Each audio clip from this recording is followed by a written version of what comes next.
When it's time to scale your business, it's time for Shopify. Get everything you need to grow the way you want. Like, all the way. Stack more sales with the best converting checkout on the planet. Track your cha-chings from every channel, right in one spot. And turn real-time reporting into big-time opportunities. Take your business to a whole new level. Switch to Shopify. Start your free trial today. agenciadepodcast.com.br.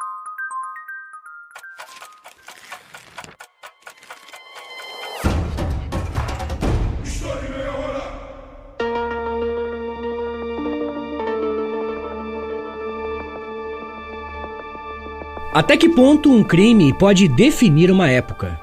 Como que a criminalidade nos ajuda a entender o tempo que vivemos? Essas são apenas algumas perguntas que podemos nos fazer quando estudamos com mais atenção a história e o caso do Jack o Estripador. Muitos podem achar que se trata apenas de um criminoso, mas dá para aprender muito sobre a própria Inglaterra analisando essa história. Como sempre, eu quero lembrá-los que eu uso fontes e autores confiáveis que você pode e deve consultar na descrição do episódio. Antes de falarmos sobre os crimes em si, primeiramente temos que analisar o lugar em que eles aconteceram. A Londres do fim do século XIX era o coração do Império Britânico. Uma cidade rica, poderosa e tecnologicamente avançada, a cidade era o centro do mundo industrial. Só que ela escondia uma condição dupla. Ao mesmo tempo que estamos falando do coração do Império Britânico, a cidade convivia com a pobreza, a miséria e a criminalidade. Um dos lugares onde isso era mais visível era o bairro de Whitechapel. Essa era uma região muito povoada, habitada por trabalhadores, imigrantes judeus, mendigos e prostitutas.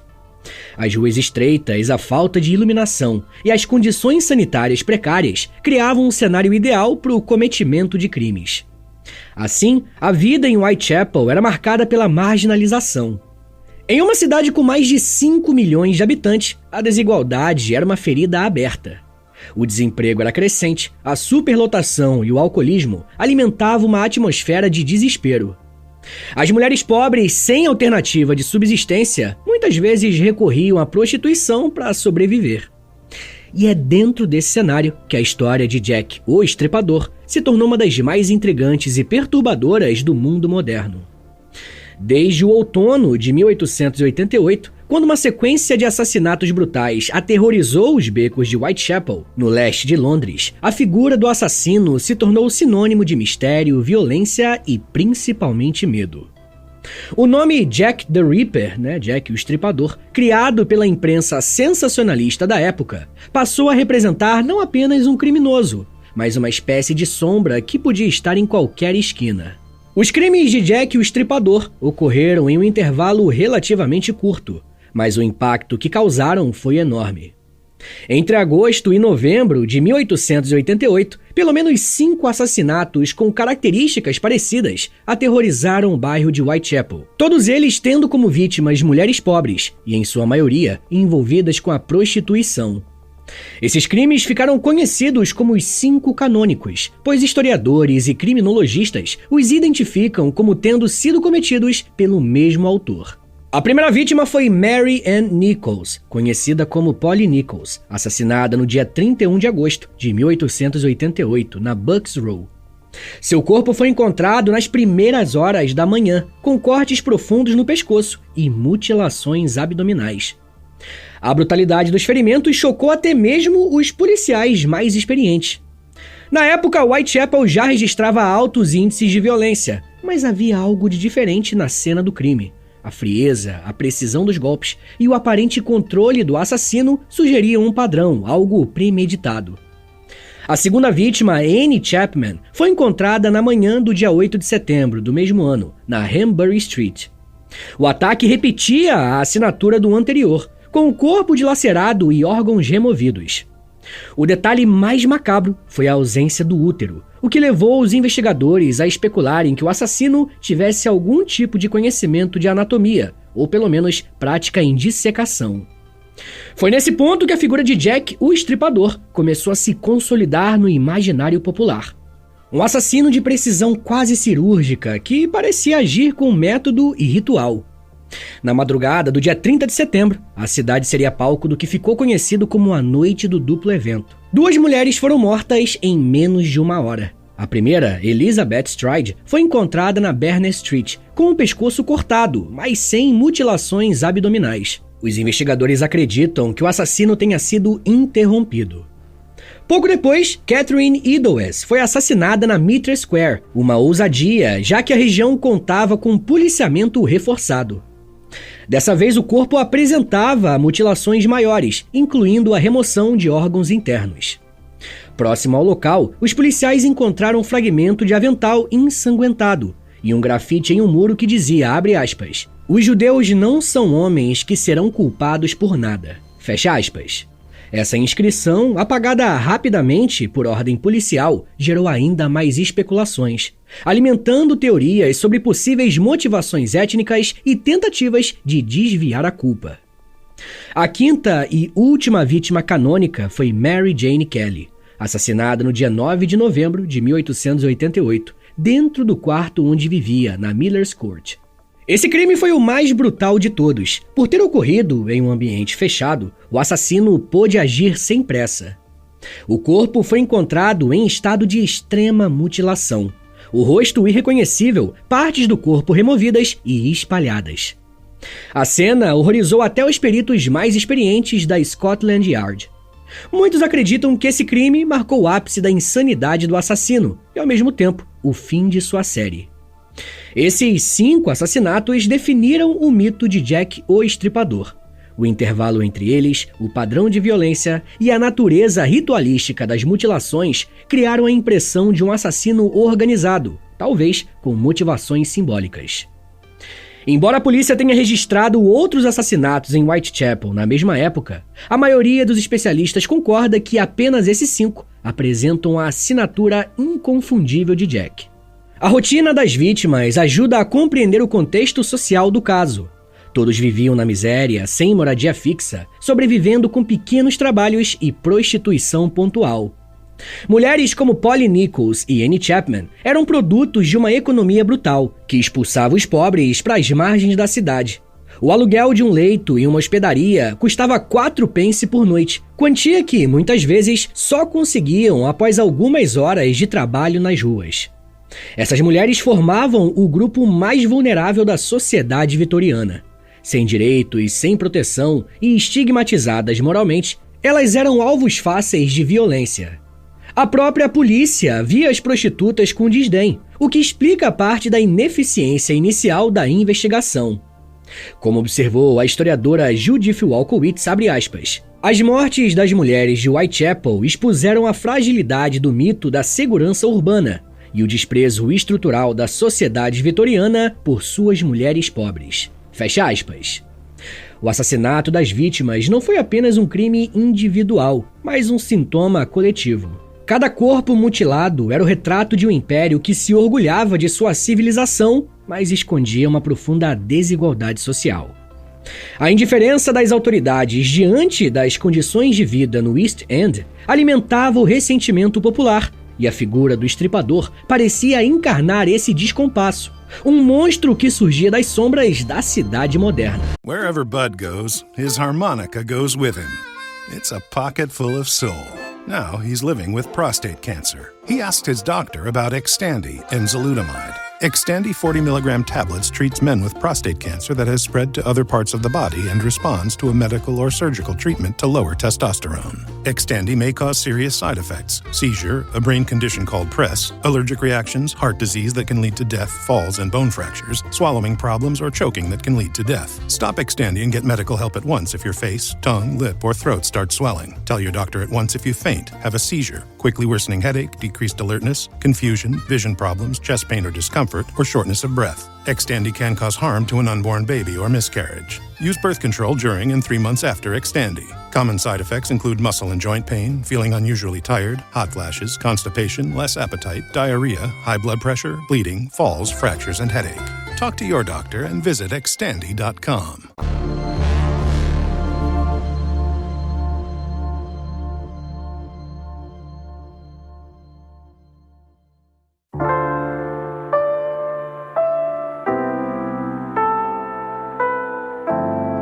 O tratamento dado às vítimas pela imprensa também é revelador. Os jornais descreviam as suas vidas com um misto de pena e moralismo, enfatizando o vício e o pecado como causas de sua desgraça. Mary Jane Kelly, por exemplo, foi retratada como uma mulher jovem e bela que se deixou corromper. Essa retórica reforçava a ideia de que as mulheres pobres eram culpadas pela sua própria miséria. Ao mesmo tempo, a espetacularização dos assassinatos alimentava o pânico e aumentava a circulação dos jornais. O simbolismo dos crimes ultrapassava a brutalidade física. As mutilações pareciam carregar uma mensagem. A retirada de órgãos como rins, coração e órgãos femininos como o próprio útero foi interpretada por alguns estudiosos como expressão de misoginia e controle sobre o corpo da mulher. Outros viram nisso um sinal de loucura ou fetichismo. A ausência de qualquer motivação econômica, como o roubo, reforçava a ideia de que o assassino agia movido por compulsões internas e não por ganho material.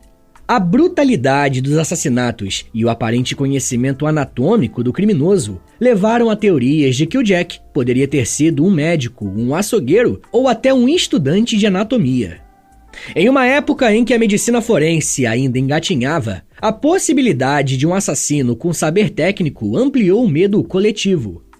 O público vitoriano via na figura do estripador não apenas um assassino, mas uma encarnação da modernidade científica corrompida, o homem racional que usava o conhecimento para destruir. Cada novo crime era recebido com histeria por parte da população. As ruas de Whitechapel se enchiam de curiosos e qualquer ruído à noite era motivo de pânico. A polícia tentava controlar a situação, mas a imprensa estava sempre um passo à frente, publicando boatos, cartas e confissões falsas.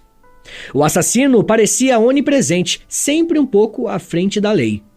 As vítimas de Jack, o estripador, mesmo que reduzidas a números pela história, foram mulheres reais com nomes, rostos e que tinham, ou pelo menos tiveram família. Cada uma delas representava não apenas a violência sofrida, mas também a exclusão de um grupo inteiro da narrativa oficial. A investigação dos crimes de Whitechapel foi um marco na história da polícia moderna, tanto pelos seus avanços quanto pelas suas falhas. No ano de 1888, a Scotland Yard era uma instituição relativamente jovem, ainda tentando se consolidar como símbolo de eficiência. A polícia londrina enfrentava um desafio inédito, que era lidar com crimes sem testemunhas, sem motivo aparente e sem pistas concretas. As cenas eram macabras, mas o assassino parecia desaparecer no ar, deixando para trás apenas o horror e o pânico coletivo. A polícia vitoriana era dividida entre o Serviço de Polícia Metropolitano, responsável por maior parte de Londres, e a Polícia da Cidade de Londres, que cuidava da área central. Quando Catherine Edwards foi assassinado na Praça Mitre, dentro dos limites da cidade, as duas instituições passaram a disputar o controle da investigação. Essa rivalidade burocrática atrasou a troca de informações e criou um ambiente de desconfiança. Enquanto os policiais tentavam proteger a sua reputação, a imprensa cobrava resultados imediatos. Os investigadores principais foram o inspetor Frederick Aberline, um policial experiente e respeitado, e o comissário Charles Warren, chefe da Scotland Yard.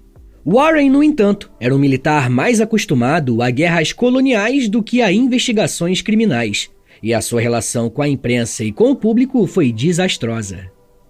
A pressão popular aumentava a cada novo assassinato, e os jornais exploravam o medo coletivo com manchetes sensacionalistas. Um dos momentos mais controversos da investigação ocorreu na chamada Carta From Hell, que significa do inferno, recebida pelo presidente do Comitê de Vigilância de Whitechapel, George Lusk. O envelope continha uma carta e metade de um rim humano, preservado em álcool. O remetente afirmava que o órgão pertencia a uma das vítimas e assinava Jack the Ripper.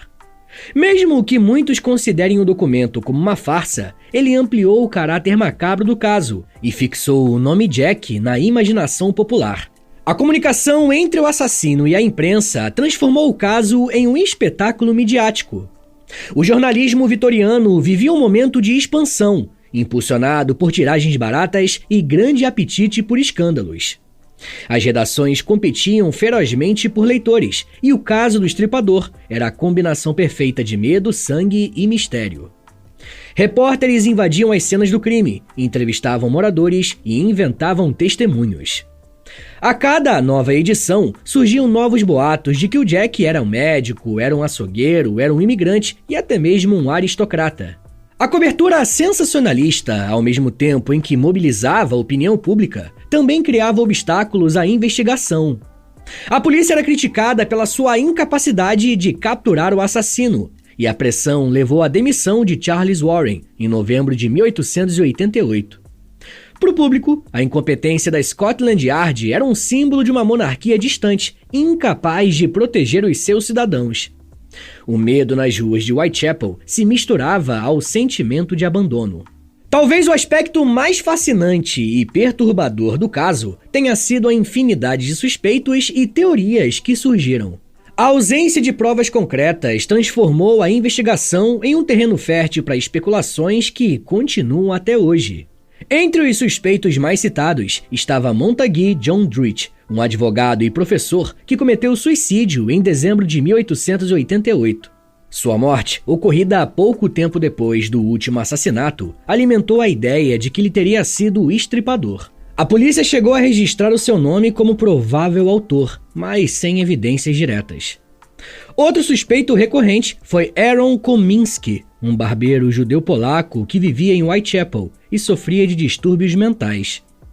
Décadas depois, um teste de DNA realizado em uma das peças de roupa de Catherine Edwards apontou material genético compatível com descendentes de Kominski, embora o método tenha sido amplamente questionado por cientistas. Outros nomes surgiram com o passar dos anos: Michael Ostrog, um criminoso russo, James Maybrick, um comerciante de algodão de Liverpool, cujo diário, entre aspas, confessando os crimes, apareceu misteriosamente em 1992, e até o príncipe Albert Victor, o neto da rainha Vitória, envolvido em teorias conspiratórias que associavam os crimes à monarquia. Essas versões mais fantasiosas, embora sem base sólida, revelam o quanto o caso transcendeu o real, se transformando em uma mitologia moderna. Existe também a hipótese do estripador médico, apoiada no suposto conhecimento anatômico demonstrado nos crimes. Um dos nomes mais lembrados nesse contexto é o do Sir William Gould, o médico pessoal da rainha. A teoria, popularizada em romances e filmes, sugere que Gould teria participado de uma conspiração para encobrir um escândalo envolvendo o príncipe Albert e uma mulher de classe baixa. Embora sem provas, essa hipótese reforça o caráter conspiratório que o caso assumiu na cultura popular. Do ponto de vista histórico, a multiplicidade de suspeitos reflete não apenas a falta de evidências, mas também as ansiedades sociais da época. Muitos dos acusados eram judeus, estrangeiros e pobres, ou seja, alvos fáceis de preconceito e xenofobia. O caso do Estripador coincidiu com uma onda de imigração judaica no East End, e o medo do outro foi amplamente explorado pelos jornais. A figura do assassino servia, assim, como projeção dos medos e tensões de uma sociedade em mudança. Pessoal, eu já quero falar mais sobre o desenrolar das investigações e como que esse se tornou um caso que rompeu as barreiras do tempo. Mas me dá um minutinho aí, tá, gente, que daqui a pouco a gente volta e eu falo um pouco mais sobre motivação, crimes, noite, cultura e filmes. Segura aí, que é um minutinho só.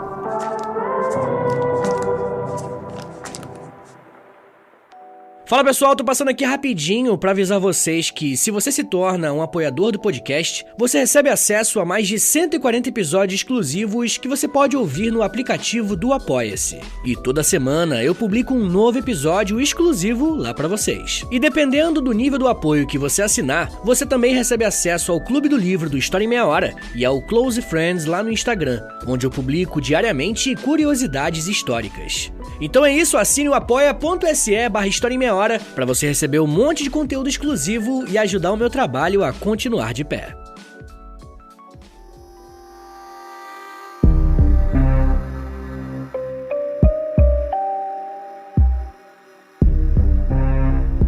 Como deu para perceber ao longo da narrativa, um dos personagens mais importantes desse assunto não é apenas o criminoso, mas a própria imprensa.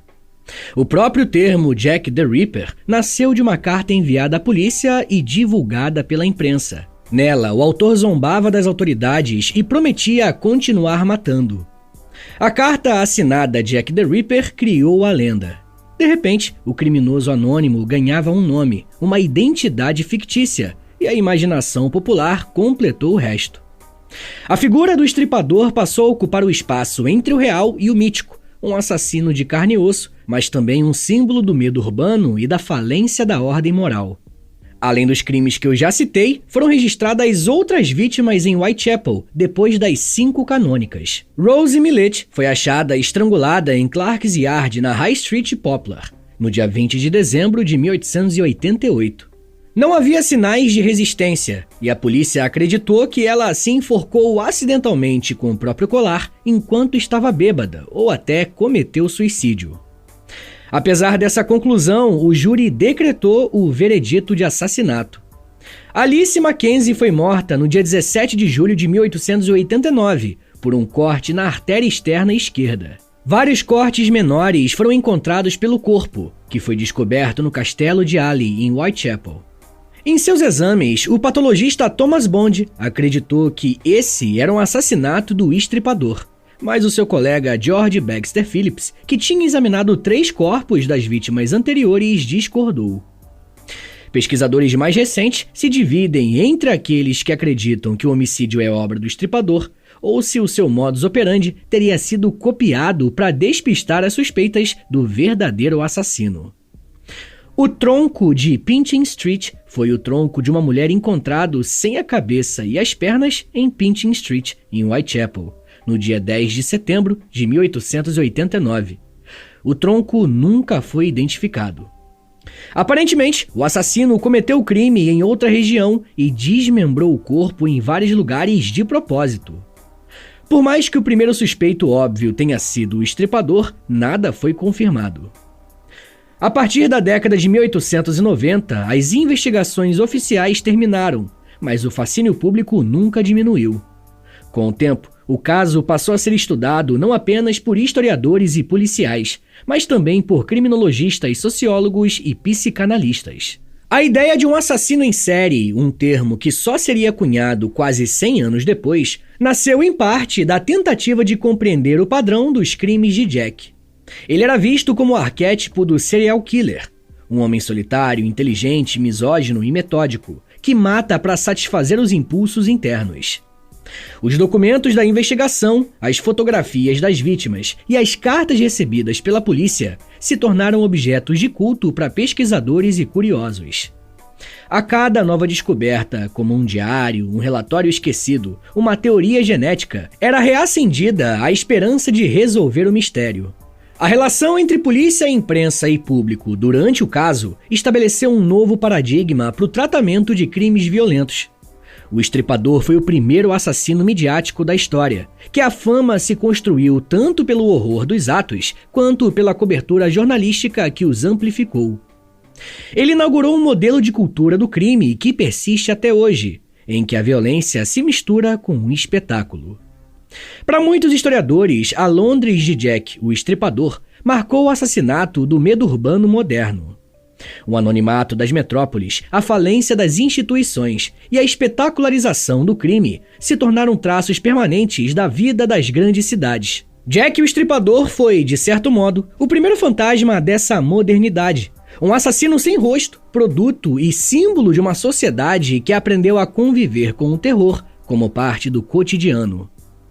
O mistério em torno de Jack o Estripador resistiu ao tempo, porque ele se transformou em algo muito maior do que um criminoso. Desde 1888, a sua figura ultrapassou a fronteira entre o fato e o mito, adquirindo dimensões simbólicas.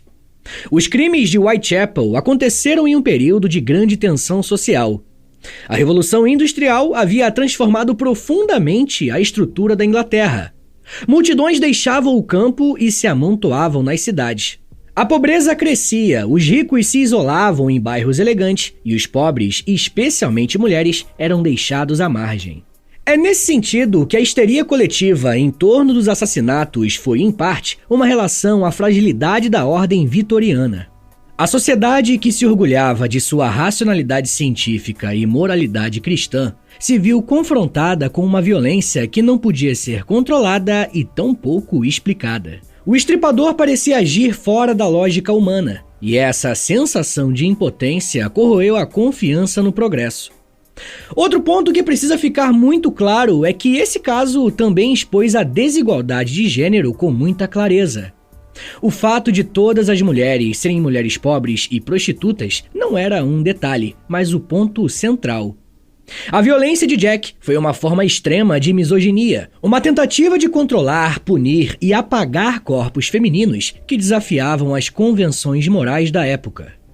O tratamento dado às vítimas, tanto pela polícia quanto pela imprensa, só reforçou essa exclusão. Enquanto as elites debatiam o problema da prostituição, as mulheres de Whitechapel eram assassinadas sem que ninguém se importasse de fato.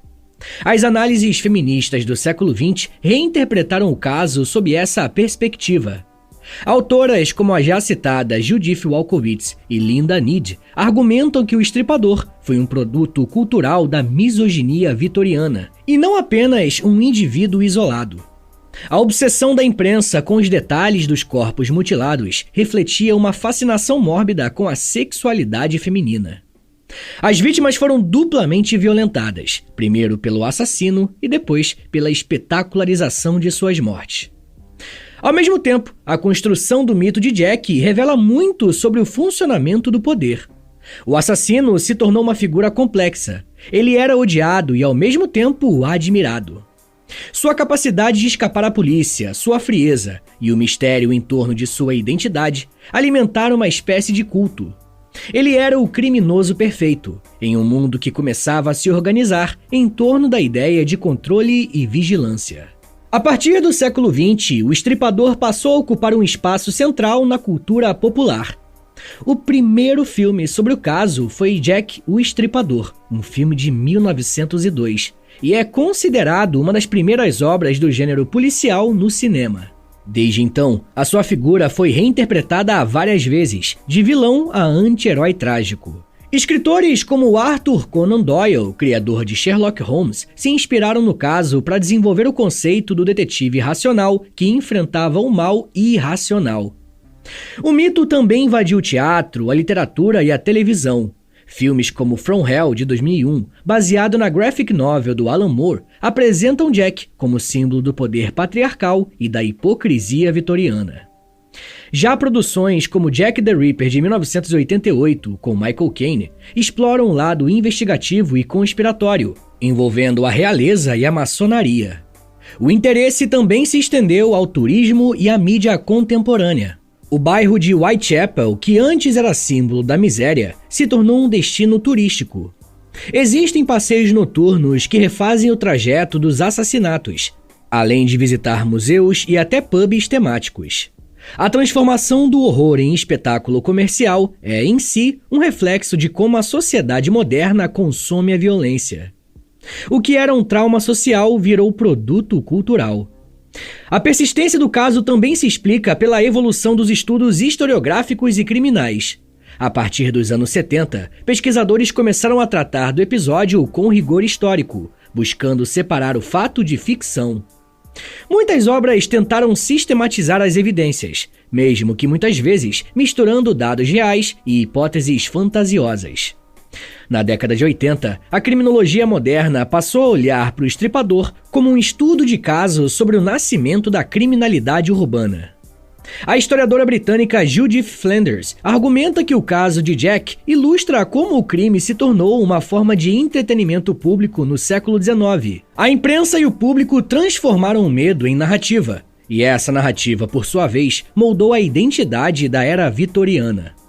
O estripador não foi apenas um assassino, mas um produto cultural, uma ficção construída coletivamente para dar forma ao horror difuso da modernidade. Entre os historiadores, o debate mais recente gira em torno da autenticidade das fontes. Muitos documentos do caso desaparecem, e parte do que se sabe vem de relatos de jornais, frequentemente imprecisos. A própria polícia da época destruiu provas e a manipulação da imprensa contribuiu para embaralhar os fatos. Por isso, os estudiosos tendem a tratar o caso como um fenômeno cultural tanto quanto criminal. O legado de Jack não está apenas nas páginas da criminologia, mas na forma como aprendemos a olhar o crime. Desde 1888, a mídia, a polícia e o público vivem uma relação simbiótica com o horror. O Estripador inaugurou essa dinâmica, mostrando que o mal, quando ganha narrativa, se torna parte da cultura. A linha entre a notícia e o mito, entre a verdade e o espetáculo, foi traçada ali, nas vielas de Whitechapel. Talvez seja por isso que esse caso nunca morre. Sua história é um aviso sombrio. Enquanto houver desigualdade, invisibilidade e medo, o Estripador continuará à espreita, não em becos, mas nas fissuras da própria humanidade. Pessoal, eu vou recomendar 3 episódios aqui do podcast, que você pode procurar aí no feed do História em Meia Hora, e eles vão servir de complemento para esse episódio que você acabou de ouvir, beleza? O primeiro episódio se chama Belle Époque, o segundo se chama Imperialismo Britânico, e o terceiro se chama História da Inglaterra. Agora, bora fazer aquele resumão de 1 minutinho para você relembrar o que você aprendeu hoje? Vamos lá! Quando falamos na história de Jack, o Estripador, estamos pensando em um assassino serial que atuou no bairro de Whitechapel, em Londres, no ano de 1888. Sua identidade permanece desconhecida até hoje, fazendo dele um dos criminosos mais enigmáticos da história. Jack ficou famoso por atacar mulheres pobres, majoritariamente prostitutas, em ruas escuras e estreitas da região. Seus crimes se destacavam pela extrema violência. Ele mutilava as vítimas com precisão, o que levou alguns investigadores a suspeitar que ele tinha algum conhecimento de anatomia ou prática médica. A imprensa sensacionalista da época desempenhou papel importante no espalhamento do medo, publicando cartas supostamente enviadas pelo assassino e alimentando o clima de pânico. A polícia londrina conduziu uma das maiores investigações do período vitoriano, entrevistando centenas de pessoas e analisando diversas pistas, mas jamais conseguiu identificar o culpado. O caso ganhou repercussão internacional e se tornou parte da cultura popular, inspirando obras literárias, filmes e teorias diversas sobre quem seria o assassino. Até hoje, os pesquisadores e entusiastas do tema tentam desvendar o mistério com novas tecnologias e análises históricas. A figura de Jack, o Estripador, simboliza o medo urbano e o caos social da Londres vitoriana. Um contexto que também ajuda a entender como as novas tecnologias podem dar uma impressão de avanço, mas as altas expectativas com o futuro também podem ser um passo para a desilusão total, bem como aconteceu na Guerra das Trincheiras durante a Primeira Guerra Mundial, onde a tecnologia das armas e equipamentos não acompanhou a lentidão das estratégias de guerra, e a própria trincheira é uma resposta a esse descompasso. Mas isso já é um papo para uma outra meia hora. They always tell you there's a catch, a compromise, an asterisk. Terms apply. See store for details. Maybe less than advertised. May vary by mood. Probably. Sprite Zero Sugar? It's different. It's the lemon lime flavored refreshment you want with zero sugar. So, no fast voice? No caveats. Just refreshment. This is Sprite Zero Sugar. Obey your thirst. I'm your host, Stassi Schroeder. Welcome to Tell Me Lies, the official podcast. What's the most unhinged thing of season 3? Steven, because he's so evil. I do think he is misunderstood. You see everyone face consequences. It's intoxicating. The writers just know how to trick you. There's always a twist in this show. It's nothing you would expect. Tell Me Lies, the official podcast, now streaming, and stream the new season of Tell Me Lies on Hulu and Hulu on Disney+.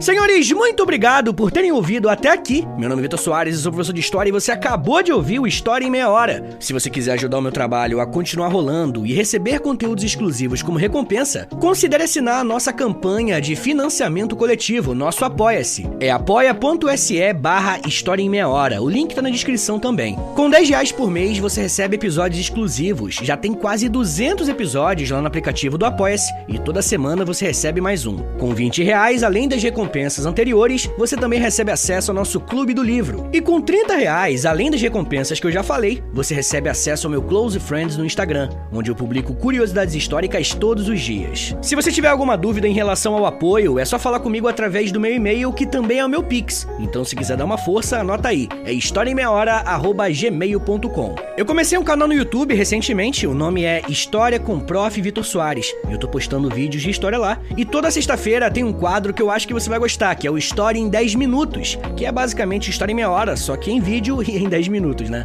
Mas além disso, no canal eu faço lives, posto shorts, enfim.